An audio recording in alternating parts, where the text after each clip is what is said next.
Good morning student. Today we start question number 14। Okay, आज हम लोग देखिए क्वेश्चन नंबर 14 देखते हैं डिटेल्स में। क्वेश्चन नंबर 14 देखिए, क्वेश्चन नंबर 14 क्या कह रहा है।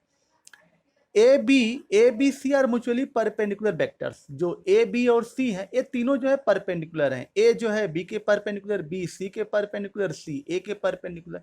ये तीनों जो है वेक्टर आपस में क्या है, परपेंडिकुलर हैं ऑफ इक्वल मैग्नीट्यूड। और इन सब तीनों वेक्टर के जो मैग्नीट्यूड है वो क्या है, इक्वल है। यानी कि magnitude of A equal to magnitude of B equal to magnitude of c, ये इक्वल है। So that the vectors a plus b plus c is equally inclined with a b and c। यानी कहने का मतलब कि जो A B plus सी है equally inclined, यानी कि ए जो यह जो वेक्टर है इक्वली इंक्लाइंड, यानी कि इक्वल एंगल बनाता है ए के साथ, बी के साथ और सी के साथ। यानी कि इक्वल इंक्लाइंड है, यानी कि हम लोगों को यानी कि थीटा की वैल्यू निकालनी है। क्या निकालनी है? थीटा की वैल्यू निकालनी है। ठीक है, यहाँ पर हमको क्या निकालना है, थीटा की वैल्यू निकालनी है कि यह जो है थीटा, यानी कि ए के लिए क्या होता है, डायरेक्शन रेशियो ए है। ए के लिए क्या होता है, ए के लिए हमारा होता है कास अल्फा, बी के लिए क्या होता है कास बीटा, और सी के लिए क्या होता है cos gamma. Cos alpha, cos beta, cos gamma, यानी कि हमको इक्वली इंक्लाइंड, यानी कहने का मतलब कि अल्फा बराबर बीटा बराबर गामा निकालना है। यानी कि अगर हम इसका इसका इससे क्रॉस प्रोडक्ट निकाल दें, a into B equal to a b cos theta, तो यहाँ पर कास थीटा यानी कि कास अल्फा हो जाएगा। और इसका जो है बी के साथ निकालें तो क्या हो जाएगा, इसका जो बी के साथ निकालोगे तो कास बीटा हो जाएगा, यानी कि A into B cos beta. और इसका जो है इसके साथ निकालेंगे तो क्या हो जाएगा कास गामा, क्योंकि सी के लॉन्ग क्या होता है कास गामा होता है। ए एक्स एक्सिस पर है alpha beta alpha angle, B जो है बी यानी कि एक्स, और बी के लिए कितना हो जाएगा, बी के लिए हम जो है बीटा एंगल बनाते हैं, और सी के लिए क्या मानते हैं गामा, अल्फा बीटा और गामा। ठीक है, तो ये हो जाएगा। ठीक है, तो चलिए देखते हैं कि कैसे हम इसको सॉल्व करते हैं। ठीक है, तो सो दैट द वेक्टर इतना इज इक्वली इंक्लाइंड ए, यानी कि यह जो है एक्स एक्सिस से, वाई एक्सिस से और जेड एक्सिस से इक्वली इंक्लाइंड, यह वेक्टर एक्स एक्सिस से, वाई एक्सिस से और जेड एक्सिस से क्या है इक्वली इंक्लाइंड, यानी कि अल्फा बराबर बीटा बराबर गामा हमको क्या करना है, निकालना है। ओके, और दिखाना है कि ये दोनों जो है क्या है, इक्वल है। ओके, चलिए देखते हैं क्वेश्चन नंबर 14।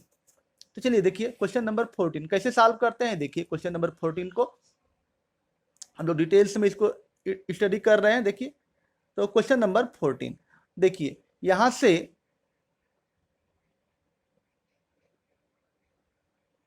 तो देखिए स्टूडेंट इसको सॉल्व करते हैं। देखिए यहाँ पर सिंस दिया क्या है, A B C are mutually perpendicular vectors, ये हमारा दिया गया है क्वेश्चन में। क्वेश्चन में क्या है, गिवन दिया गया है। यहाँ हम लिख लें क्या, गिवन, ये दिया गया है। जब ये दिया गया है वेक्टर तो म्यूचुअली परपेंडिकुलर है, इसका मतलब ए इंटू बी बराबर 0 एंड बी इंटू सी बराबर 0 एंड सी इंटू ए बराबर 0। ये हो गया इक्वेशन 1। इसको मान ले इक्वेशन 1, क्योंकि ये तीनों परपेंडिकुलर वेक्टर हैं तो दोनों का जो दोनों जो है क्या, जो क्रॉस प्रोडक्ट होगा म्यूचुअली परपेंडिकुलर में क्या होता है कि दोनों वेक्टर का जो क्रॉस सॉरी जो दोनों का जो है डॉट प्रोडक्ट होगा वो क्या होगा, 0 होगा। अगर ए बी सी अगर म्यूचुअली परपेंडिकुलर वेक्टर हैं तो इन दोनों का जो डॉट प्रोडक्ट होता है, जो स्केलर प्रोडक्ट होता है वो क्या होता है, 0 होता है। A into B equal to 0, b into c equal to 0, c into a equal to 0। ये हो गया इक्वेशन नंबर 1। अगर थ्री वेक्टर्स, याद रखिए, अगर जो है if three vectors are mutually perpendicular then it's dot product also called as scalar product equal to 0। Okay, scalar product dot product equal to 0 हो जाएगा। स्केलर प्रोडक्ट को ही हम लोग डॉट प्रोडक्ट बोलते हैं। ठीक है, तो ये हो जाएगा ए इंटू बी, बी इंटू सी और सी इंटू ए इक्वल टू 0। यहाँ तक तो सही है।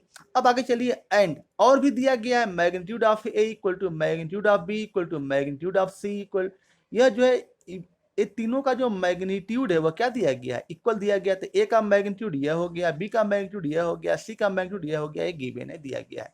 अब चलिए, अब हमको जो है बताना है कि a plus b plus c ए के साथ इक्वली इंक्लाइंड है। वेक्टर ए के साथ a प्लस बी प्लस सी क्या है, इक्वली इंक्लाइंड है। तो इसलिए इन दोनों का क्या निकाल दें, हम लोग डॉट प्रोडक्ट निकाल दें। डॉट प्रोडक्ट निकाल दें यहाँ से, तो a into B equal to क्या होता है, a इंटू बी, क्योंकि यहाँ पर देखिए म्यूचुअली परपेंडिकुलर है, यहाँ पर डॉट है, तो यानी कि अगर डॉट निकाल दे प्रोडक्ट तो हमारा जो है सोल्यूशन सॉल्व हो जाएगा इसका इसके साथ। ठीक है, तो a into a plus b plus c, यानी कि magnitude of a into b, b का मतलब यह है, और कास अल्फा। ठीक है, ये कितना हो गया, कास अल्फा हो गया। अब आगे देखिए, ए का ए में करोगे तो मैग्नीट्यूड ए का होल स्क्वायर, ए का बी में करोगे तो ए इंटू बी, ए का सी में करोगे तो ए इंटू सी बराबर इक्वल ए, यहाँ पर ए का ए लिख दिए, और ए प्लस बी प्लस सी, इसको मान लिए, इतना बड़ा वैल्यू बार बार लिखना पड़ेगा, इसको मान लिए टी, क्या मान लिए टी ए हो गया, कास अल्फा हो गया यहाँ से। ठीक है, अब देखिए ए का होल स्क्वायर ए इंटू बी, ए इंटू बी ऊपर दिया है 0, बी ए इंटू सी क्या दिया है, या ए इंटू सी चाहे सी इंटू ए क्या दिया है 0 दिया है, और टी और ए हो गया ए, यहाँ पर टी देखिए टी का ए में टी ए कास अल्फा। अब देखिए ए है और ए स्क्वायर, ए तो एक तो कट जाएगा यहाँ से, क्योंकि यहाँ डबल है, यहाँ पर ए कट जाएगा, तो ए इक्वल टू क्या होगा t cos alpha, equation number 2। तो मैग्नीट्यूड जो है ए जो है निकल गया हमारा t cos alpha, equation number 2 हो गया। अब देखिए बी का, हमको जो है ए प्लस बी प्लस सी का जो है ए से भी, बी से भी और सी से भी डायरेक्शन निकालना, बी से भी क्या निकालना है, एंगल निकालना है, और दिखाना है कि ए जो है तीनों जो है ए plus b plus c, a से भी, बी से भी और सी से भी इक्वली इंक्लाइन है। तो बी से मल्टीप्लाई करिए, वहां पर ए का से मल्टीप्लाई किए थे, यहाँ पर बी से, और तीसरे में क्या करेंगे सी से मल्टीप्लाई करेंगे। ठीक है, यानी कि इन दोनों का क्या डॉट प्रोडक्ट निकालेंगे। देखिए तो b into a plus b plus c, तो b magnitude of b magnitude of a plus b plus c, अब यहाँ पर क्या हो जाएगा कास बीटा हो जाएगा, क्योंकि b के साथ यानी कि y एक्सिस के साथ, यानी कि इस वेक्टर का y एक्सिस से एक साथ एंगल क्या बनेगा कास बीटा, बीटा बनता है एंगल।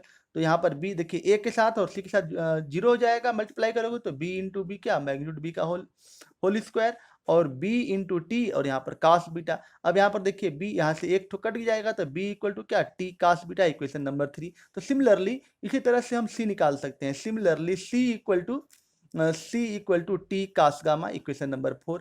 अब देखिए since a magnitude of A equal to magnitude of B equal to magnitude of c क्या है, गिवन है, यह दिया गया है, और मैग्नीट्यूड ए की वैल्यू क्या निकाले हैं, ए की वैल्यू जो है निकाले हैं टी कास अल्फा, बी का मान क्या निकाले हैं टी कास बीटा, और सी का मान क्या निकाले हैं टी कास गामा, और तो टी टी टी कट जाएगा, तो कास अल्फा बराबर कास बीटा बराबर कास गामा, यानी कि यह तभी पॉसिबल है जब अल्फा बीटा और गामा क्या है इक्वल हो, alpha this implies that alpha बराबर बीटा बराबर गामा, यही हमको प्रूव करना था। यानी कि यह जो वेक्टर है a plus b plus c, a plus b plus c, a से भी, बी से भी और सी से भी इक्वली इंक्लाइन है, क्योंकि अल्फा बीटा और गामा क्या है सेम है। ये हो गया हमारा क्या प्रूव्ड हो गया। ओके, चलते हैं क्वेश्चन नंबर 15 पर। देखिए क्वेश्चन नंबर 15, क्वेश्चन नंबर 15 कह रहा है, क्वेश्चन नंबर 15 कह रहा है, देखिए क्वेश्चन नंबर 15 के लिए क्वेश्चन नंबर 15 देखिए, इसको हम सॉल्व करते हैं क्वेश्चन नंबर 15 को। देखिए क्वेश्चन का मीनिंग क्या कह रहा है, क्वेश्चन नंबर 15 देखिए, prove that a plus B into a plus b equal to magnitude of a का whole square plus magnitude of b का whole square if and only if a into b are perpendicular.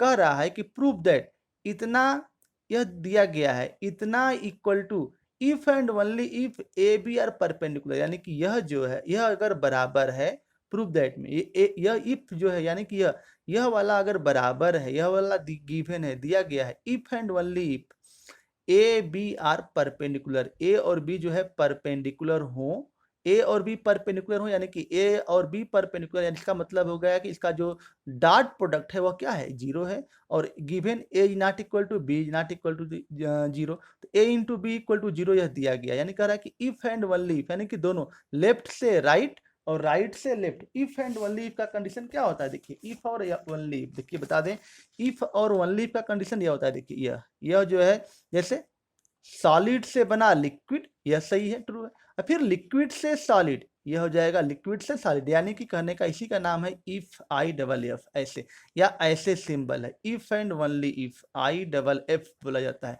यानी कि left to right सही है और right to left दोनों तरफ से सही है। ठीक है, तो इसको बोला जाता है क्या if and only if condition बोला जाता है। ओके, समझ में आ गया होगा। तो कह रहा है कि अगर प्रूव दैट, अगर यह जो है इतना बराबर इसके है, तो if and only if A into b are perpendicular, a और बी क्या है परपेंडिकुलर है।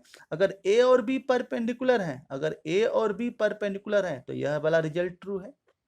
ए और बी अगर परपेंडिकुलर है तो यह वाला रिजल्ट ट्रू है। अगर यह वाला रिजल्ट ट्रू है तो ए और बी आपस में क्या है परपेंडिकुलर है, यह हमको दिखाना है। ठीक है, तो क्वेश्चन का मीनिंग यह है। आगे देखिए, तो प्रूव दैट, हमको देखिए यहां से प्रूव दैट क्या करना है, देखिए यहां से प्रूव दैट देखिए क्वेश्चन नंबर 15।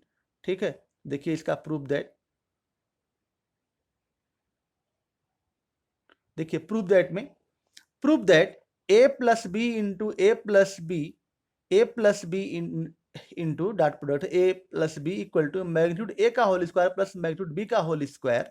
यह वाला जो है if and only if and only if A into B, यानी कि ए और बी जो है क्या हो perpendicular, A perpendicular B, it means A into B equal to 0। यह यानी कि यह बराबर है, अगर यह बराबर है तो if and only if condition यह ट्रू है। ओके, या अगर यह ट्रू है तो यह वाला ट्रू है, इस तरह से। यानी कि इफ, देखिए यह वाला जो है ट्रू है कब, if A into B equal to 0 और A into B equal to 0, तो वनली इफ यह वाला कंडीशन ट्रू है। यानी कहने का मतलब यह वाला इसके बराबर प्रूव करना है और यह वाला इसके बराबर करना है। लेफ्ट टू राइट और राइट टू लेफ्ट दोनों जो है इक्वल होना चाहिए। चलिए देखिए proof, a plus B into a plus b equal to a magnitude ए का whole square plus magnitude B का होल स्क्वायर, यह गिवन है। तो यह वाला किसके, if and only if condition है कि दोनों तरह से। सर ये देखिए यहाँ पर ए का, इसका जो है ए का में मल्टीप्लाई करोगे, यह ए का बी में करोगे तो ए का में ए का करोगे तो मैग्नीट्यूड ए का होल स्क्वायर, ए का बी में करोगे तो ए इंटू बी, फिर बी का ए में करोगे तो बी इंटू ए, बी का बी में करोगे तो मैग्नीट्यूड बी का होल स्क्वायर और बराबर मैग्नीट्यूड ए का whole square plus magnitude B का होल स्क्वायर। और इसके बराबर यह भी तो ट्रू है। बोलिए इसके बराबर, तो हम इसको लेफ्ट से राइट कर दिया और राइट बराबर लेफ्ट भी लिख सकते हैं, ऐसा दोनों तरह से ट्रू है। यानी कि इसके बराबर यह भी लिख सकते हैं, देखिए इसके बराबर यह लिख सकते हैं और इसके बराबर इसको लिख सकते हैं। आगे चलिए, अब देखिए क्या है, यह वाला b से b कटा, a से a कटा। अब देखिए a इंटू बी बराबर b into 0, a into B बराबर इतना, यानी कि यह भी तो इसके बराबर है दोनों। ठीक है, दोनों आपस में बराबर है। ठीक है, अब आगे देखिए ए बी इंटू बी है, यह हो जाएगा तो ए बी इंटू बी है 2ab बराबर 0 हो गया। ठीक है, हम एक ही बार कर दें, तो फिर उसके बाद अलग से लेना पड़ता है, इसको लेकर के फिर इसको प्रूव करना होता है। ठीक है, तो एक ही बार इसी में हो गया। इफ और ओनली इफ कंडीशन लगा दोगे तो दोनों बार बार बड़ा स्टेप नहीं करना, तो इतना और करना होगा। ओके, तो चलिए A B into B A बराबर 0, A B plus B into A बराबर 0। तो ए बी और इसको जो प्लस करोगे, क्योंकि हम लोग जानते हैं कि जो स्केलर जो प्रोडक्ट होता है वो क्या होता है, कम्यूटेटिव होता है। तो A into B plus B into A कितना हो जाएगा, ए बी और A B 2ab equal to 0। तो A into B equal to क्या 0/2, तो 0 हो जाएगा। तो ए जो है इसका मतलब ये हो गया कि यही हमको प्रूव करना था, वेयर ए जो है यहाँ पर क्या है नॉट इक्वल टू 0 है और बी जो है क्या है नॉट इक्वल टू 0। यह हो गया प्रूफ। क्वेश्चन में ही दिया गया कि ए जो है नॉट इक्वल टू 0 और बी जो है क्या है नॉट इक्वल टू 0। तो ए इंटू बी जो है यहाँ पर क्या आ गया 0 हमारा, ये प्रूफ हो गया, ये प्रूफ करना था। Therefore this implies that A into B, यानी कि इसको हम लोग लिख सकते हैं कि A into B equal to 0 है, यानी कि ए जो है बी के क्या है परपेंडिकुलर है, ए और बी आपस में क्या है परपेंडिकुलर है। If and only if condition जो है, इस कंडीशन का नाम क्या है, if and only if condition. तो यह हो गया, यानी कि यह हमारा दिया है। तो इसको प्रूव करने के लिए क्या हम कर देंगे, सिंपली जो है यह वाला दिया गया है, तो अब इसको ओपन कर दो, यानी कि यह वाला है इसके बराबर है, तो इसके बराबर इसको यहाँ पर देखिए इसको बराबर इसको भी लिख सकते हैं। फिर इसको सिंप्लीफाई कर दिया हमने, A into B plus B into A बराबर 0, तो जोड़ दोगे ऐड करोगे तो 2ab इक्वल टू 0। तो A into B equal to, यानी कि ए जो है बी के क्या है परपेंडिकुलर, यही हमको प्रूव करना था। यहाँ पर सिंपल सा प्रूफ है। ओके, तो इसको जो है कर लोगे तो ठीक है। तो आज का वीडियो हम रखते हैं यहीं पर। ठीक है, अगर एक तरीका और है कि इसको पहले प्रूफ करिए, इसको जो है पहले जो है प्रूफ ए इंटू बी लेके 0 लाइए, फिर ए इंटू बी जो है 0 करके फिर दिखा करके फिर यही तो बात यही है। ठीक है, फिर इसको करके और स्टेप इतना बढ़ाइए, तो क्या जरूरत है, यहाँ पर जो है if and only if condition लगा दोगे, डायरेक्ट दोनों प्रूफ हो जाएगा। ओके, तो आज का वीडियो रखते हैं यहीं तक। कल हम लोग जो है न्यूमेरिकल प्रॉब्लम कर लेंगे 16, 17, 18 और 19 कराने के बाद हम लोग अगला जो चैप्टर पढ़ेंगे 3 डायमेंशनल ज्योमेट्री पढ़ेंगे। ओके, तो सभी जो है वीडियो जो है पूरा वॉच करिए। अगर वीडियो अच्छा लगे तो like share and subscribe my YouTube channel. Okay, और जो है ठीक है, तो वीडियो यहीं पर समाप्त करते हैं। Thank you.